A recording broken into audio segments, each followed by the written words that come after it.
Staff Sergeant Rachel Santos had been operating the M1 Abrams for 3 years, but she'd never disobeyed a direct order until today.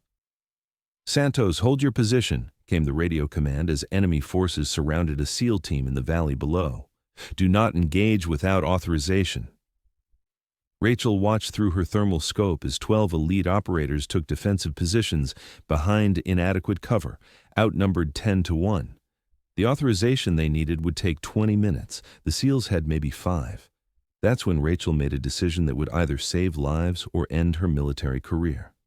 The sun blazed mercilessly over the Iraqi desert as Rachel Santos adjusted her position in the commander's cupola of her M1A2 Abrams main battle tank.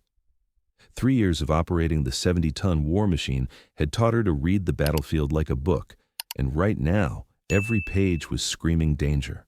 Her tank, call sign Iron Wolf, sat positioned on high ground overlooking a valley that intelligence had designated as a potential insurgent stronghold.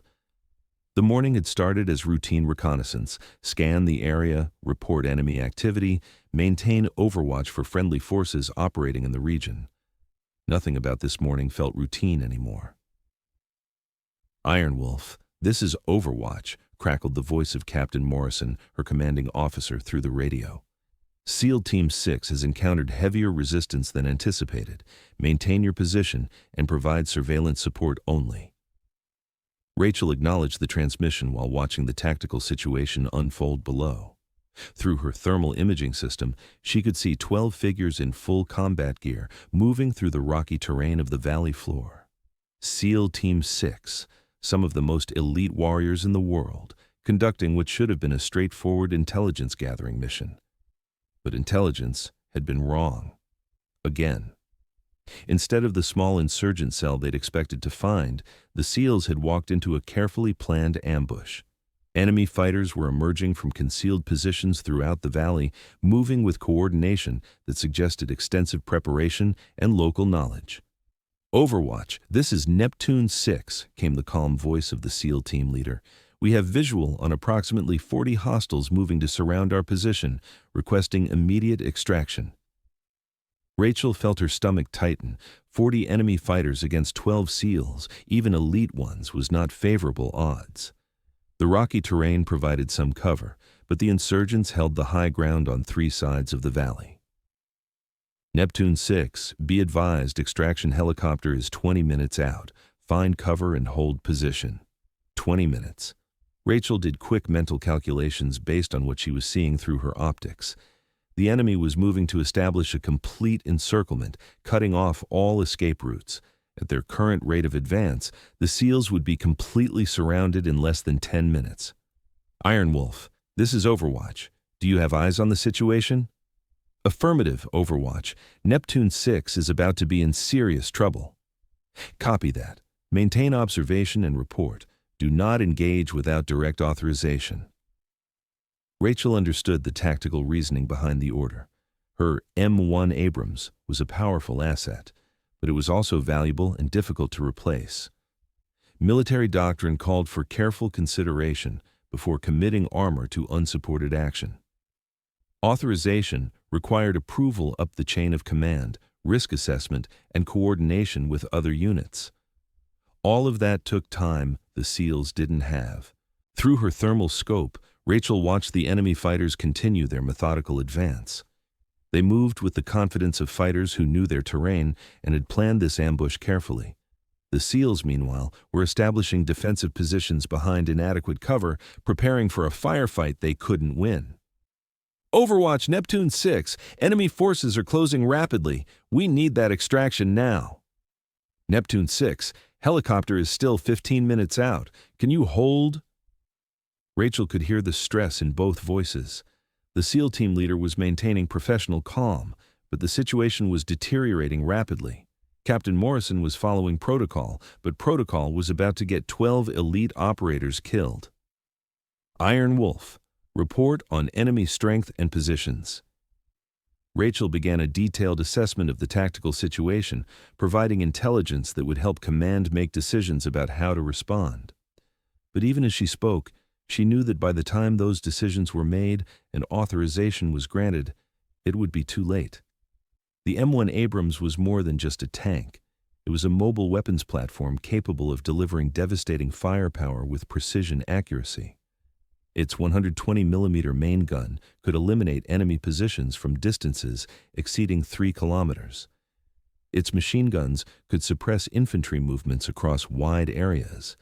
Its armor could withstand most weapons the insurgents possessed.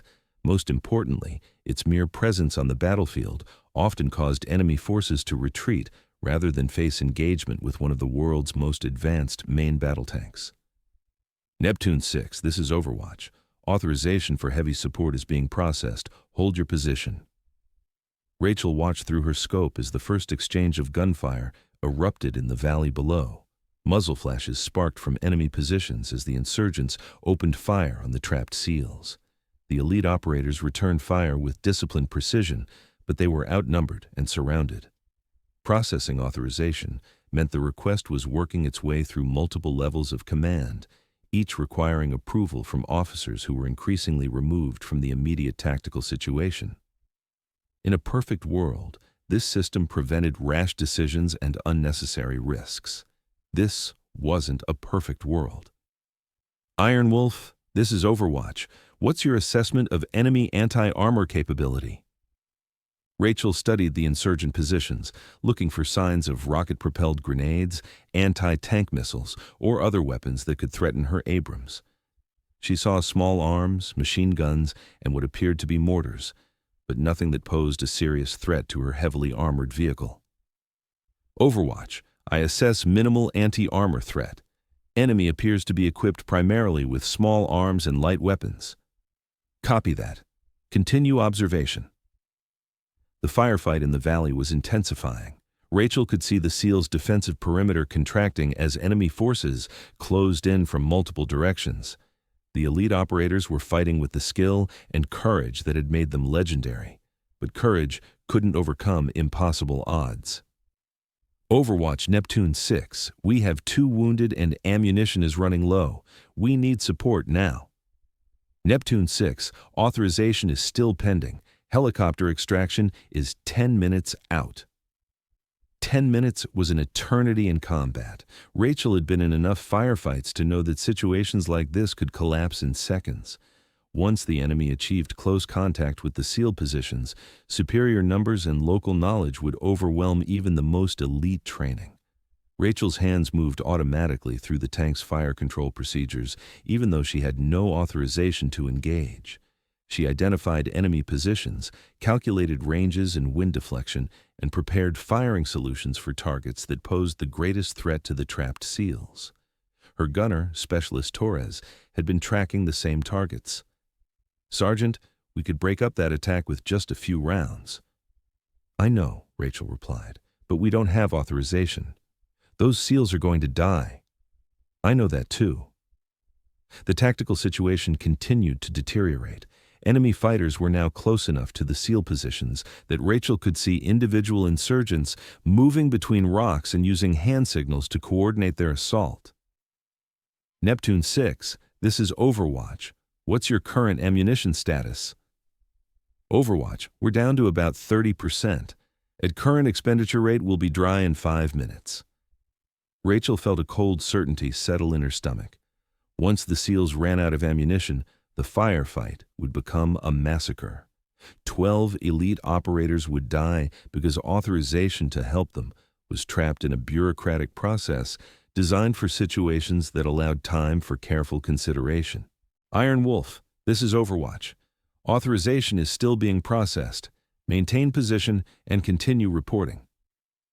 Rachel stared through her scope at the valley below, watching American soldiers fight for their lives while she sat on a hill with the firepower to save them, paralyzed by regulations and procedures.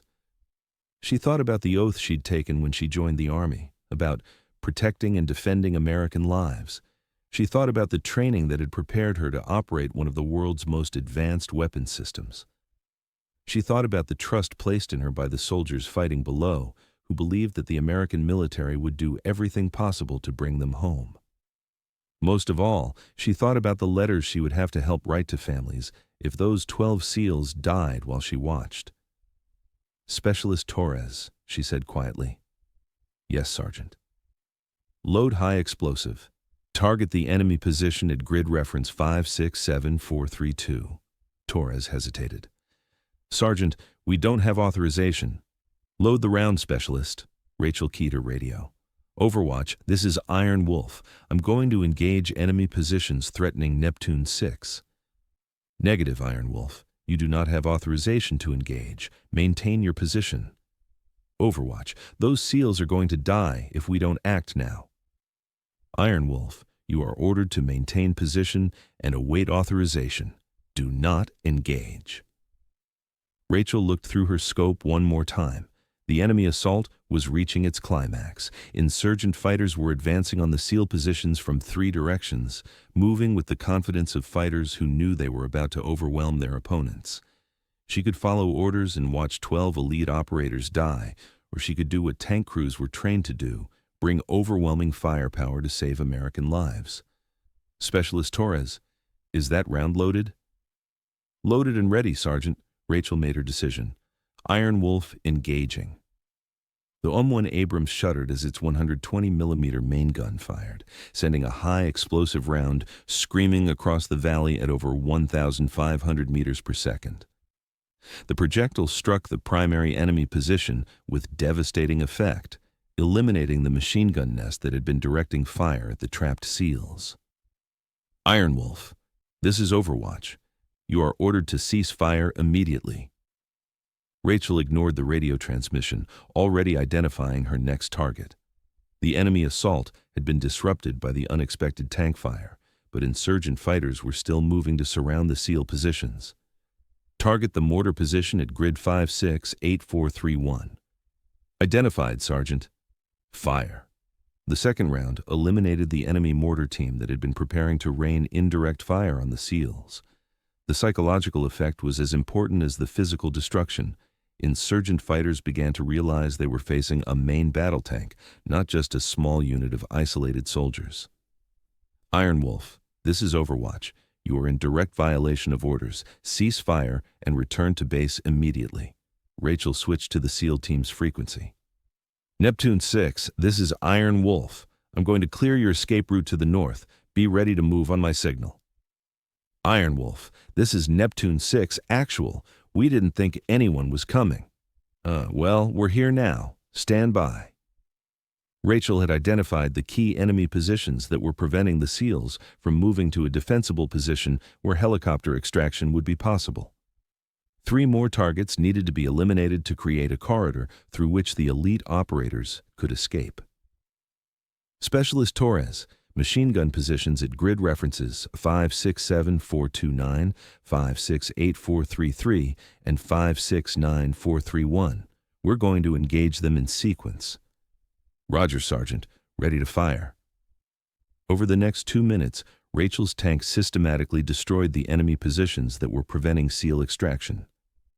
Each round was placed with precision that reflected years of training and the advanced fire control systems of the M1 Abrams.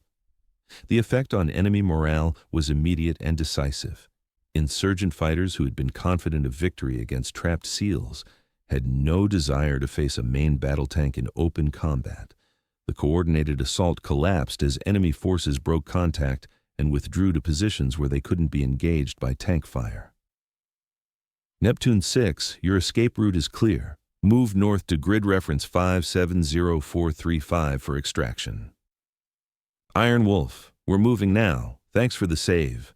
Rachel watched through her thermal scope as the 12 SEALs moved rapidly through the corridor she had created, carrying their wounded and reaching the designated extraction point just as the rescue helicopter arrived.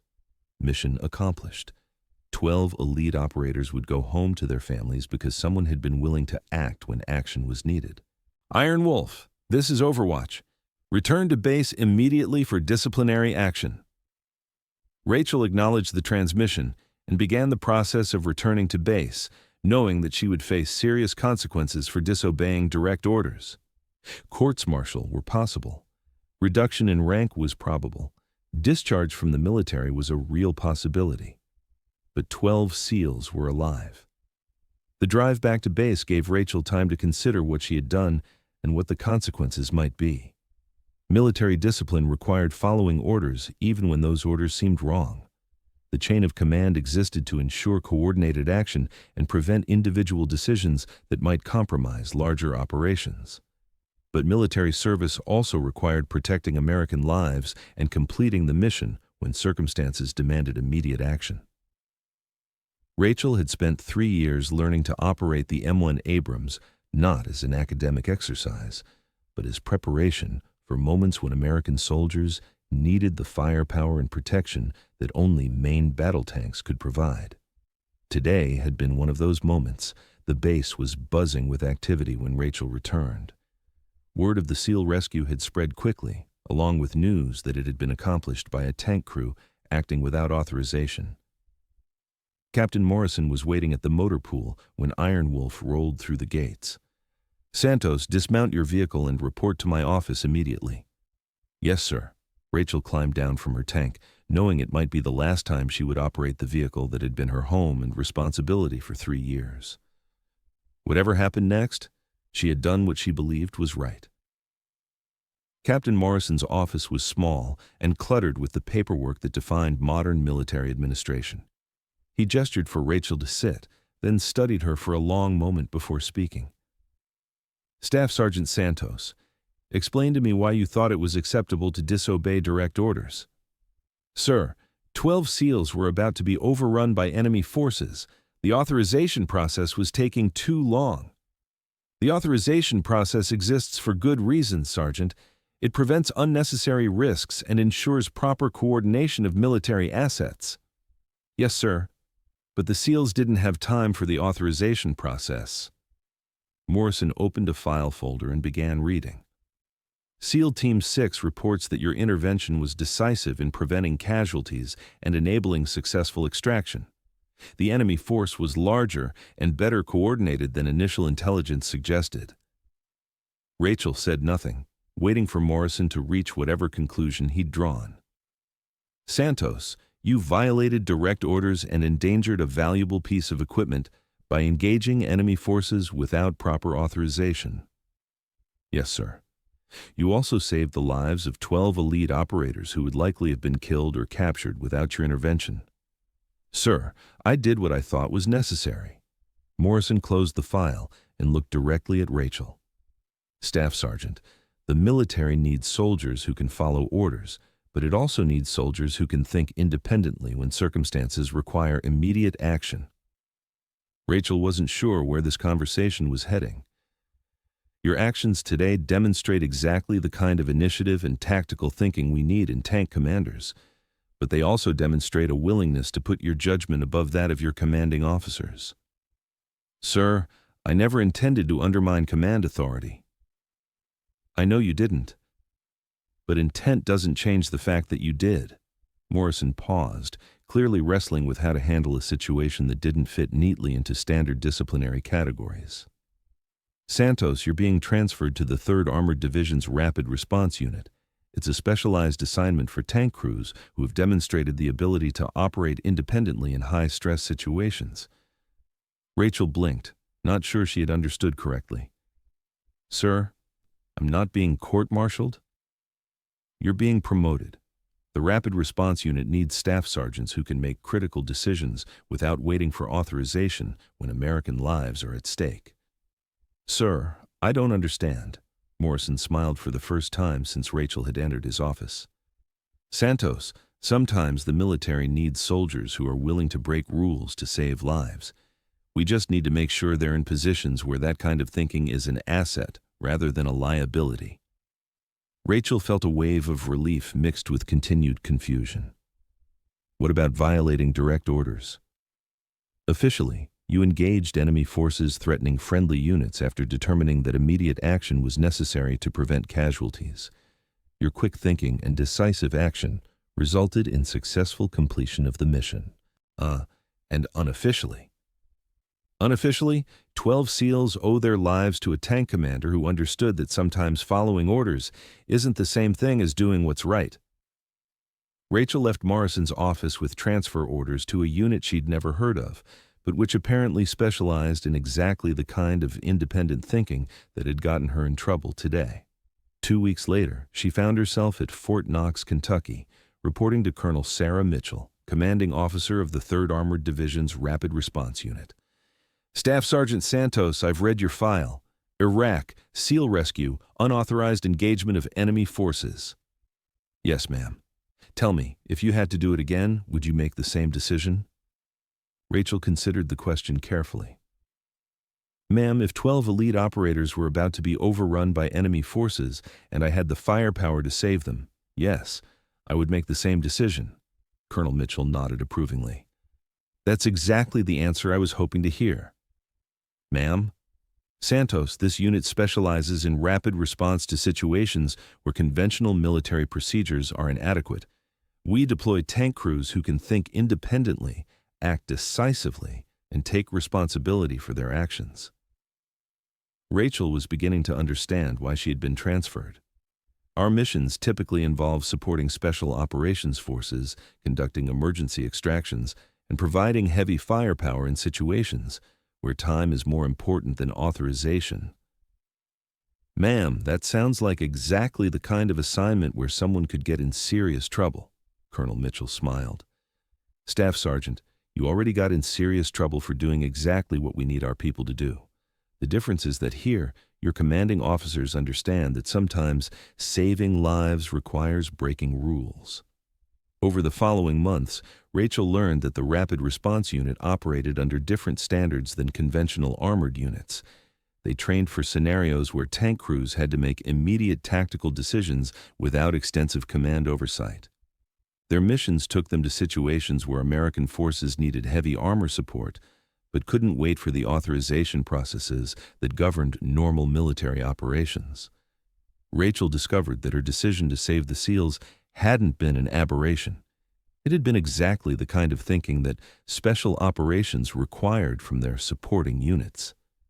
6 months after the SEAL rescue, Rachel found herself back in Iraq, this time as part of a rapid response team supporting a high-risk extraction mission.